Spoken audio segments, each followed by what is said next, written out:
Assalamu alaikum, peace be upon you. My name is Iqbal Naseem and I'm here to answer your top questions on Salah. So let's go. إن الصلاة كانت على المؤمنين كتابا موقوتا. Alright, let's go for question number 4.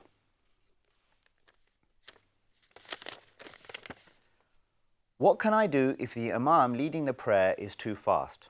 Now, I often get this question actually from those people with whom I may have, for example, taught the prayer, we've gone through the prayer, we've thought carefully about how we can be more mindful in our prayer, and then people realize actually they need to slow down a little bit, not so much necessarily, but just take their time and be at rest in the various positions of the salah. And then they find themselves joining congregations with their new learning, with their new understanding, and they find themselves having to try to keep up with someone who's leading the prayer who's going too fast, perhaps in the masjid, perhaps in a congregation in the workplace, or perhaps even at home with one's spouse who's leading the prayer and just leading too fast. So it definitely presents a bit of a difficult situation. But one important advice is this, is that you should not hurry your words in order to try to fit them in, because you know now that the imam is going too fast. So, for example, you start the first unit of the prayer behind the imam. The imam says Allahu Akbar and starts. Perhaps it's a silent prayer, Dhuhr or Asr, for example, and before you have got to Maliki Yawmiddin, Allahu Akbar, and now you have to go into ruku'. It's quite common, okay, that this happens oftentimes, unfortunately. So you'll be in a bit of a fluster. You'll realize, okay, I can't carry on. Allahu Akbar, we follow the imam. That's an important principle of the salah in congregation, that we all move together. That discipline is there, that we move together. Now, because you've had that experience in the first unit of prayer, what you might think is in the second unit of prayer, right, now I'm ready. You know, you're like revving yourself up and you're getting ready to go, because you need to get to Walad Dalin Ameen before he's going to say Allahu Akbar.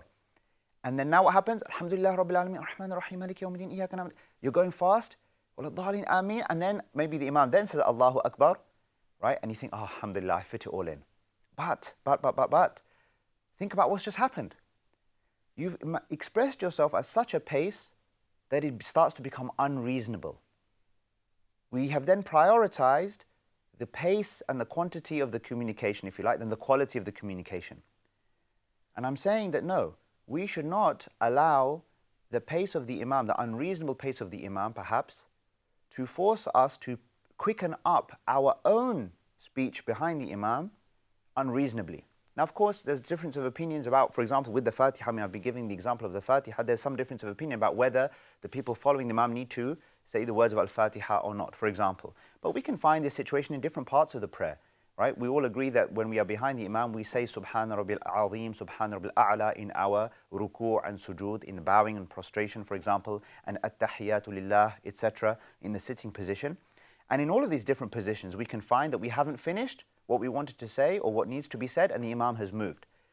So we need to follow the imam, but we shouldn't quicken the pace of what we say. Now, final thing to mention here is that if it is the case that we are praying in a certain place or with a certain person leading the prayer on a regular basis, and this is a regular occurrence, and we're really finding it difficult to offer a quality prayer, then two things. Number one, depending on the situation, perhaps you can try to gently advise, directly or indirectly, the imam, or just request that, please, is it possible to just slow this down a little bit? Yeah, I've actually done that myself once or twice over the years, where I've been able to do that and just suggested that maybe things need to slow down a little bit because it's just unreasonable on the congregation otherwise. If that's not possible, or if things aren't changing, then again, it's hard to give a general response to this, but depending on the situation, you might choose that actually I need to find a different congregation. Perhaps I should maybe pray separately from this particular congregation. Again, home, work, masjid, etc. If there's really no flexibility on behalf of the imam who's going too fast, you know, because the quality of the prayer is really, really important. And of course, if you are someone who leads the prayer yourself in a certain different context, please bear this in mind.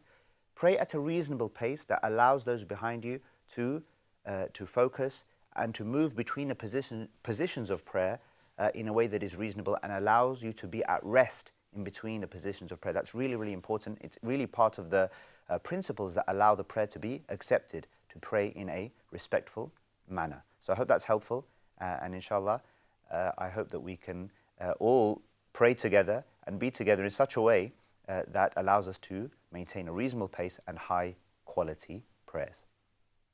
إن الصلاة كانت على المؤمنين كتابا موقوتا